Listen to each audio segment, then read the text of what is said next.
So, guys, I'm really happy to have ADCC head organizer Mojassim here.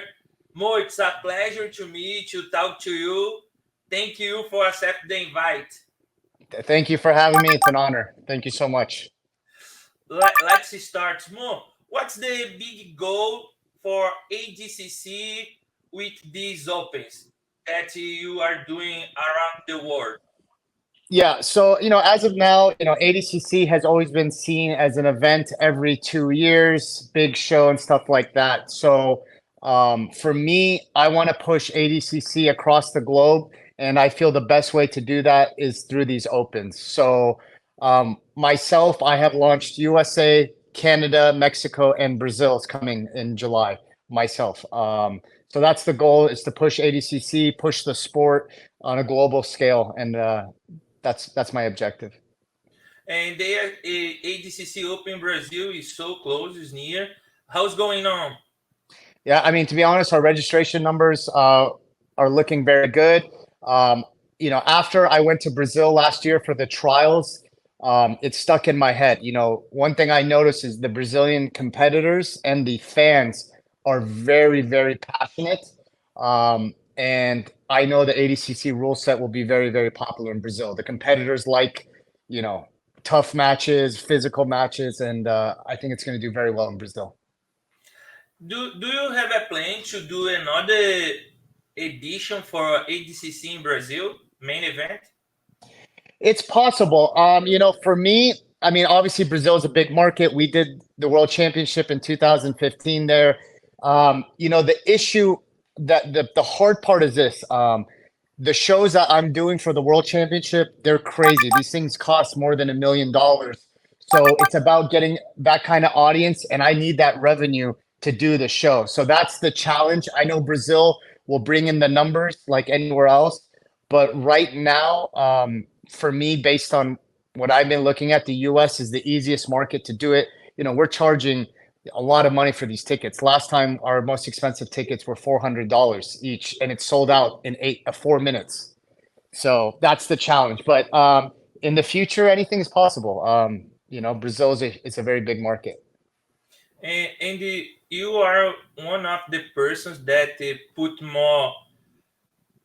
the sports more professional, and now UFC want to see more grappling after ADCC. What you talk about Dana White about grappling ADCC? How was the conversation with him? It was very good. After ADCC on Sunday, the second day, some of the UFC executives were at the event, luckily.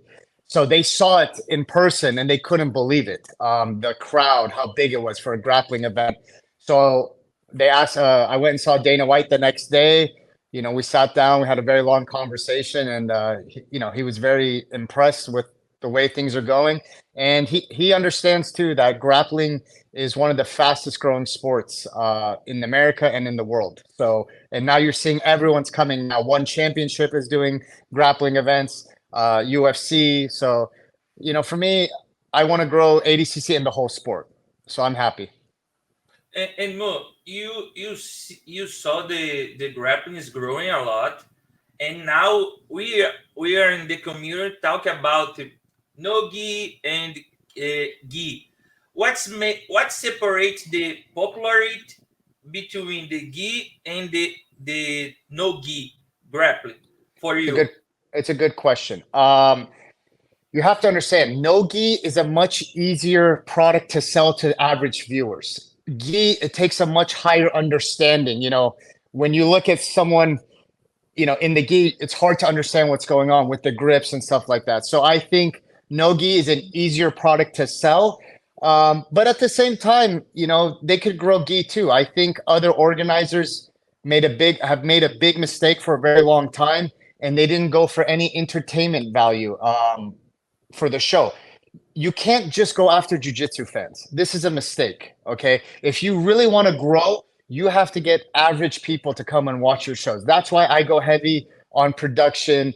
We have fire shows and all this, like how Pride used to do. So other than that, I think gi, in my opinion, I started in gi. My first coach was Rickson Gracie in 2003.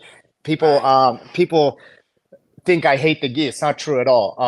I just think gi, they have to make some changes to the rules. And one thing with me, I make changes when I need to make changes right away. So I think they have to make some changes to the gi rules to make it a little bit more friendly for the audiences to watch, in my opinion. If you can to change a rule set for the gi, what's the thing you change? First thing is that the 50-50. You know, like it's hard to watch, man. I'm sorry. Like when you watch two athletes in 50-50, they feed the lapel, they hold the lapel, and they sit there for 6 minutes getting advantage, you know, stuff like this. They have to do something about that, in my opinion. It's not, no one wants to watch and see that, in my eyes. Yeah, I saw Flo try to put heel hooks in the gi. What do you think about the make it heel hook in the gi? Put the gi more interesting. I think it's an interesting approach. I think you either have to add heel hooks because that sort of solves the 50-50 problem. People can attack the heel, or maybe you can do something with like stalling. If they're in a position too long, you do something. Those are the only two options I can think of, but they have to do something. You know, at the end of the day, you know, in my humble opinion, you know, when you have the Gi World Championship and there's 200 people in the audience, that's a problem. That's a big problem. And I always bring this up. How many people compete in the World Championship in the Gi? Around 2,000, maybe more. And you have 200 people there? That's a problem. Not even your colored belts who are competing and their goal is to get black belt world title are staying to watch the show. So if you can't get even those competitors to watch, it's a big problem. They need to fix it. Yes, and Mo, tell me how you show the ADCC for the people who's never see the grappling. How you talk about the ADCC for these people?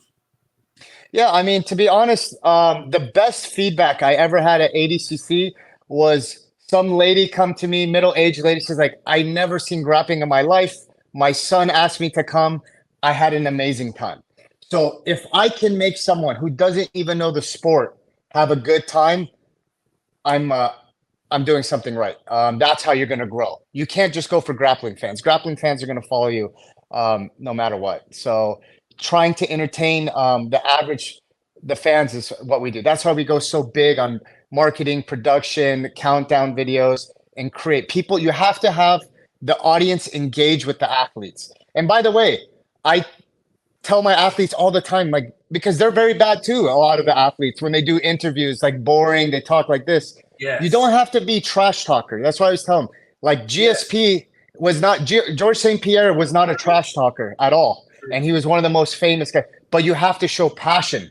Okay, if you come and you do an interview like this, yeah, I trained really hard. I'm going to do my best. They always say the same thing. Same thing. Yeah. And it's like, it kills me. I almost want to do media training for these athletes because, you know, I care about them. I want them to get sponsors. I want them to have a professional career where they're making money. You know, I don't do this for money. I've lost money on jiu-jitsu. I just do this because I love it. But I want to look after the athletes, but they have to step up too. You know, the problem with grappling, if you think about it, for the last 25 years, 30 years, all that mattered was winning. You can win by one advantage in a boring fight. It doesn't matter. But now when you start to get more professional, you have to be entertaining too. So the athletes have to pick it up as well. Like if you want big sponsors, you're going to have to go and dominate your opponents and really show them on the mat. And like I said, one of the biggest grapplers, one of my biggest idols is Marcelo Garcia. He never said anything. I mean, this guy, he controlled the crowd like I never seen before in ADCC. So if you're exciting, you don't even have to talk. I mean, I don't remember one Marcelo Garcia interview ever, but me too. But his jiu-jitsu did his talking. You know, 89% submission rate.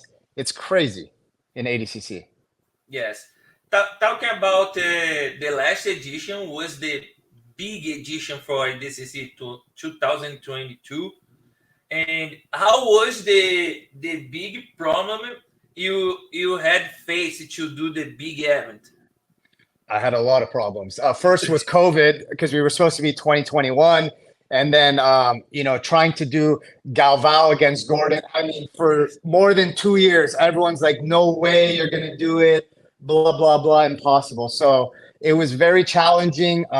And you have to remember, me and my team, this is new to us too. It's not like I'm reading a book on how to do it. So it takes a lot of energy, and I was focused, and I knew it was going to be a big event because this event, me, my partners, Seth and Sean, we worked like crazy for over a year on this event. So a lot of challenges, but I'm happy overall with the way it went.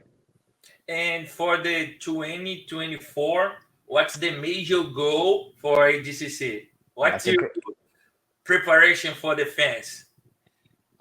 Okay, one thing with me, when I do an event, I always want to pass people's expectations. Okay, so 2019, people had some expectation. I'm like, I'm going to come over the top. For me, my motivation for 2024, I see the comments. How much more can they make it better than 2022? So me and the team, we're going to come with a show no one can. I want even MMA shows. I want UFC, the whole combat sports world to watch ADCC 2024 and be like, wow, that was crazy. So I'm going to go for something very, very big again. Yeah, I can't wait for this edition. I will be there. And some people ask me this question all the time, and I also you to know when the persons don't win the trials, how they get the invite to fight ADCC. You need to be good on social media and more what? Sorry. So if you, just to clarify, if you win the trials, you get an automatic invite to the World Championship. So ADCC pays the hotel, the airplane, your food, everything is covered. So anyone who wins the trials automatically gets to go to the World Championship. And there's 8 trials around the world. Yeah, if they don't want the trials, he just get invited if okay. So how does someone get invited? That's the question. Yes. There's a couple factors that I look at. Number one, have they won trials before? That's one of the factors. Yes. Number two, have they competed in the World Championship before? Did they medal? Are they a previous champion like Davi Ramos, who was going to come back? So those are the main factors. Now, there are some exceptions, okay? There's always certain athletes I'm willing to take a chance. The last big one was Marigali. Yes. I had a lot of people talking trash. They're like, why would you invite him? He doesn't do no-gi. But I spoke to him, and one thing about Marigali, whether you like him or don't, he's very focused, he's very dedicated, and I knew he would do his best. And guess what? He got a medal in his division, and he got a medal in the absolute on his first ADCC. So no one can say anything. He fought very well. Yeah, he looked good. I trained with him actually a couple months ago. He's really good. He's very tough, very tough. Fala galera, Henrique Secone na área, muito contente em estar finalizando meu primeiro instrucional de Jiu-Jitsu. Nós gravamos 5 módulos com muita coisa que vocês me veem fazerem nas competições, né? Muita coisa que vocês me veem fazendo nos treinos. Então tudo isso está bem esmiuçado, bem detalhado para você conseguir aplicar no teu Jiu-Jitsu.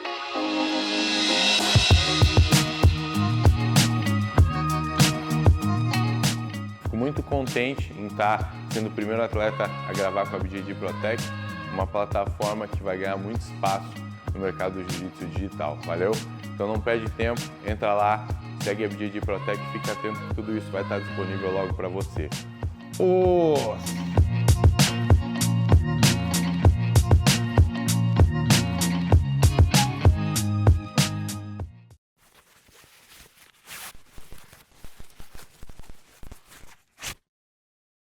Do you have a plan to put some super fights at ADCC Opens or no more? I get asked that a lot. I do plan to do it. You just have to understand, my focus right now is to get the Opens going. I'm launching 4 countries right now. It's a lot of work. By the end of this year, then we'll probably start doing stuff like that. I know there's a lot of big names who are going to be competing in Brazil Opens. I won't say who, but all the big names are messaging me like, we're going to send our team down there. So, and to be honest, this is the mistake everyone thinks. Everyone thinks, okay, Brazil is only gi. Okay, it is, but my job is to go and create the passion and demand for ADCC and no gi. And that's what I'm going to do, because Brazil has the talent. Obviously, they have, I think Brazil has won 85, maybe 90% of ADCC medals. So they have the talent. My job is to get them to start training gi and no gi, and get them to start get them motivated for no gi. And just like the Americans, their level was here and it went up like that. Same with Europe and Asia. Same thing is going to happen with Brazil. Once they start focusing on no gi more, these talented athletes, you're going to, especially with the opens, you're going to see a bunch of monsters coming out of there. I have no doubt. Brazil is going to be one of our best opens. Me too. And you had to talk about having ADCC reality show. How's going on? Do you have this plan yet? So I have an idea about it. I think it would be the best reality show ever. To be honest, I spoke to first, I'll tell you who I would do with the coaches. Gordon against Galvao as the coaches. The two guys who won the most titles in ADCC. Gordon has 5, Galvao has 6. So I would make them the captains of the teams. Then for athletes, what I wanted to do, I invite 8 athletes who did the World Championship 2022. 8 from 66, 8 from 77. Whoever wins the show gets an automatic invite to the World Championship 2024 and some money. So I can do it. And I think Flo has told me they're interested for me to do the reality show. So I'll look into it. I'm just so busy right now. So maybe end of this year, I'll look at it, or early next year, and I'll try to make it happen. Going to be nice.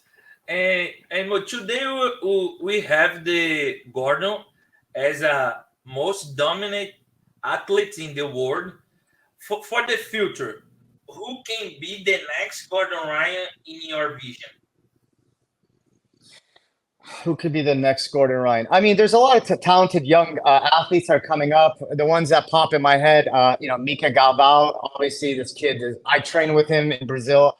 Because the good thing with my job, I get to train with all the big names. So I get to sort of it's amazing. And they smash me, but I get to compare. But rolling with Mica was a very amazing experience. This kid, he's so talented, so flexible. Technically, he's unbelievable. So I think Mica Galvao is one of the biggest superstars in grappling right now.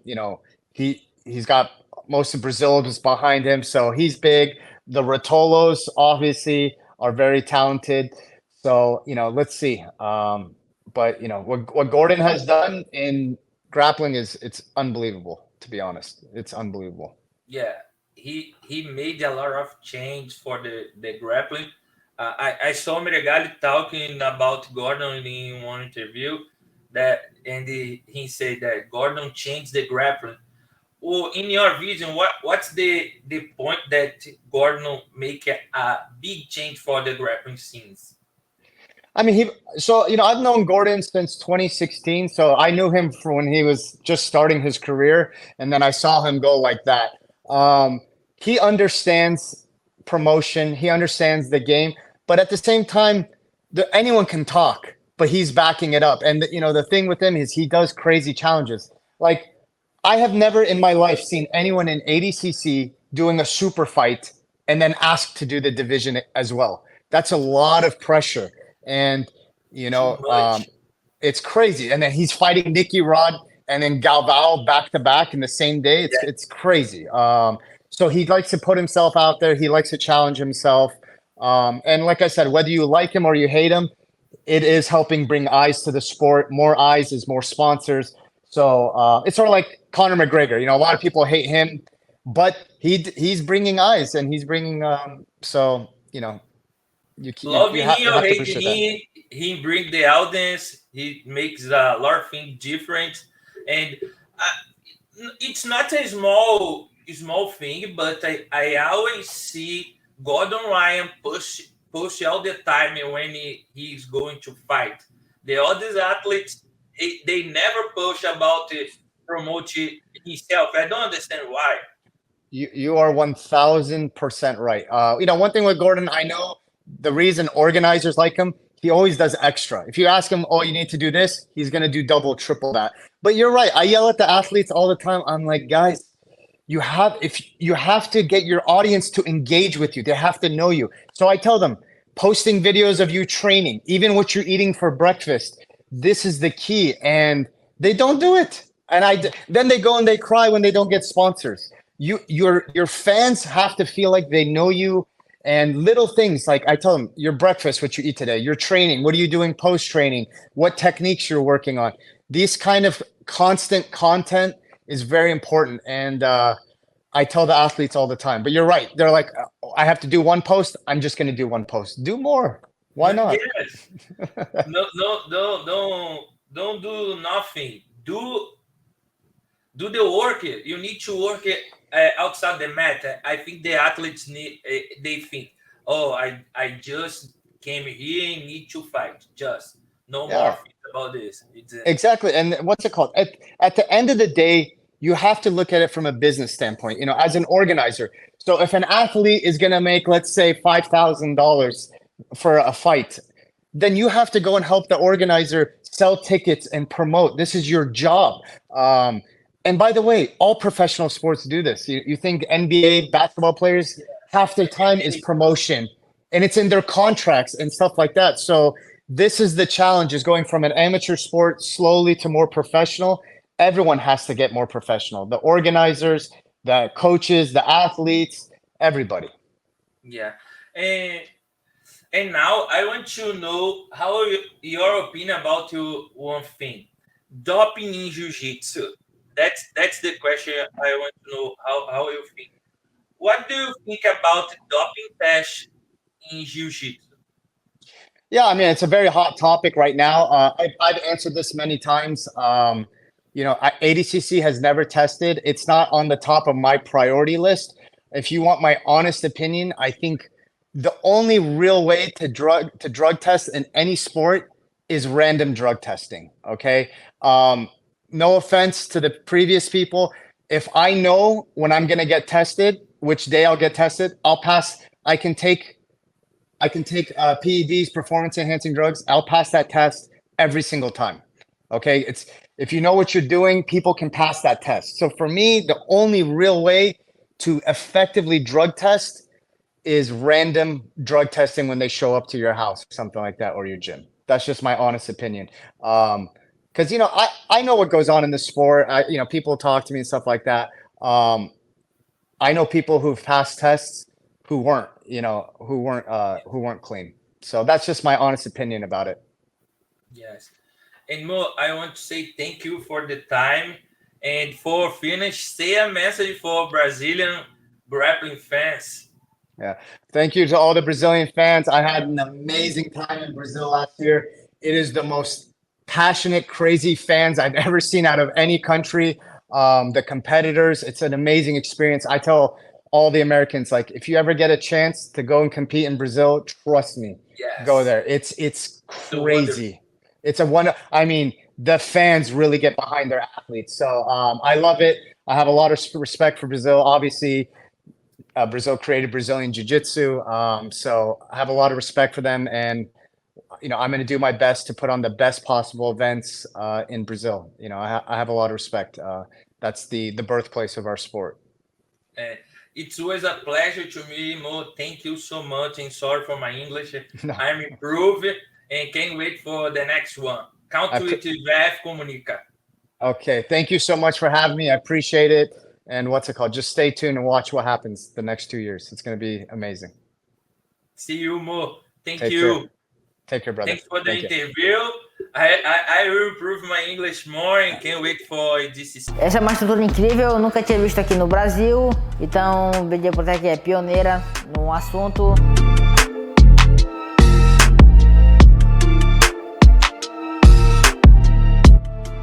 Dessa plataforma que vai ser lançada, e é uma plataforma incrível para a comunidade do jiu-jitsu brasileiro.